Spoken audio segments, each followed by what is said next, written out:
2024-2025 ஆண்டின் கல்வி தவணைக்கான 4,48,113 மாணவர்களில் கிட்டத்தட்ட 28% மாணவர்கள் இன்னும் வாசிப்பு, எழுதுதல் மற்றும் எண்ணுவதில் தேர்ச்சி பெறவில்லை என்று கல்வி அமைச்சு இன்று தெரிவித்துள்ளது.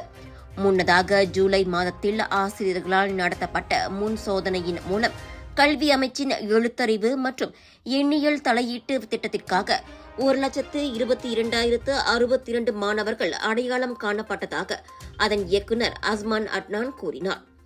இந்த திட்டம் கடந்த மாதம் தொடங்கிய நிலையில் மாணவர்கள் 3 மாத காலத்திற்கு கல்வியறிவு மற்றும் எண்ணியல் சார்ந்து தேர்ச்சி பெறுவதை உறுதி செய்வதற்கான வழிகாட்டுதல்கள் பெறுவார்கள் என அவர் குறிப்பிட்டார்.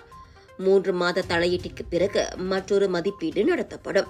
அவர்கள் தேர்ச்சி பெற்றால் மீண்டும் வழக்கம் போல 1ஆம் வகுப்பிற்கு செல்வார்கள். இல்லையெனில் மற்றொரு சுற்று தலையீட்டிற்கு உட்படுத்தப்படுவார்கள் என்று அவர் விளக்கமளித்தார். இந்த தலையீடு வகுப்புகளில் சேர்க்கப்படும் மாணவர்களின் எண்ணிக்கை பள்ளி நிர்வாகம் மற்றும் ஆசிரியர்களால் தீர்மானிக்கப்படும் தகுதியை பொறுத்தது என்று அஸ்மான் தெரிவித்தார்.